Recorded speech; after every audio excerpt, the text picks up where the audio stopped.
नमस्कार, आप देख रहे हैं ईएन टीवी और मैं हूं आपके साथ शबनम। शिमला नगर निगम ने शुक्रवार को अपने इतिहास का अब तक का सबसे बड़ा 688 करोड़ रुपए का बजट पेश कर राजधानी वासियों के लिए सुविधाओं का पिटारा तो खोल दिया, लेकिन साथ ही उन पर भारी भरकम टैक्स का बोझ भी डाल दिया है। महापौर सुरेंद्र चौहान द्वारा पेश किए गए इस बजट में करीब 9 साल बाद पिछला रिकॉर्ड टूट गया है, जहां बजट का आकार पिछले साल के 188 करोड़ से सीधा 688 करोड़ रुपए पहुंच गया है। हालांकि विकास के बड़े दावों के बीच जनता को अप्रैल से महंगाई का झटका लगने वाला है। बजट में संपत्ति कर यानी कि प्रॉपर्टी टैक्स में 6 से 8%, कूड़ा शुल्क में 10% और पानी की दरों में 8% की बढ़ोतरी का फैसला लिया गया है। महापौर ने इस बढ़ोतरी को केंद्रीय वित्त आयोग की सिफारिशों और अनुदान प्राप्ति की मजबूरी बताया है, जिसका सीधा असर शहर के 32,500 से अधिक भवन मालिकों की जेब पर पड़ेगा। राजनीतिक दृष्टिकोण से यह बजट ऐतिहासिक हंगामे का गवाह बना, क्योंकि शिमला नगर निगम के इतिहास में पहली बार बिना विपक्ष की मौजूदगी के बजट पेश किया गया।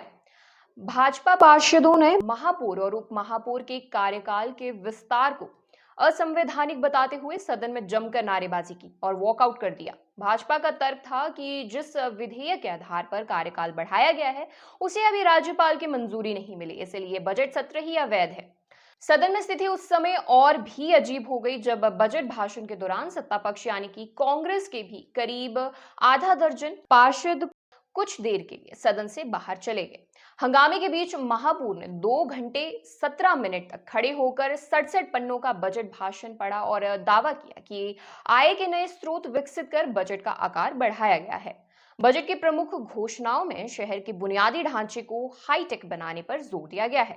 नगर निगम ने 55 करोड़ रुपए की लागत से 14 नए खेल मैदान, 17 पार्किंग स्थल और 25 नई सड़कों के निर्माण का खाका खींचा है। इसके अलावा गरीबों और भूमिहीन परिवारों के लिए प्रधानमंत्री आवास योजना 2.0 के तहत 25 करोड़ की लागत से 100 नए आवास बनाने का निर्णय लिया गया है। शहर की सफाई व्यवस्था को बेहतर करने के लिए रीच, आईजीएमसी और नाइट स्वीपिंग शुरू की जाएगी और कूड़ा ढोने के लिए नई इलेक्ट्रिक वाहन खरीदे जाएंगे। आय बढ़ाने के लिए निगम ने माल रोड पर बन रहे डक्ट से गुजरने वाली पाइपलाइन और तारों का किराया वसूलने की भी योजना बनाई है। शहर के विभिन्न वार्डों में सीसीटीवी कैमरा लगाने के लिए 50 लाख रुपए का प्रावधान किया गया है, जो अतिक्रमण और कूड़ा फेंकने वालों पर नजर रखेगा। तारा देवी में 67 करोड़ की लागत से वेलनेस सेंटर बनाने की भी तैयारी है।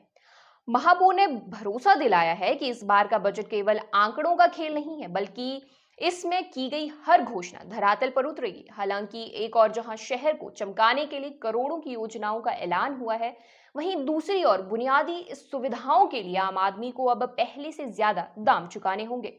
ऐसी तमाम खबरें जानने के लिए देखते रहिए ईएन टीवी। नमस्कार।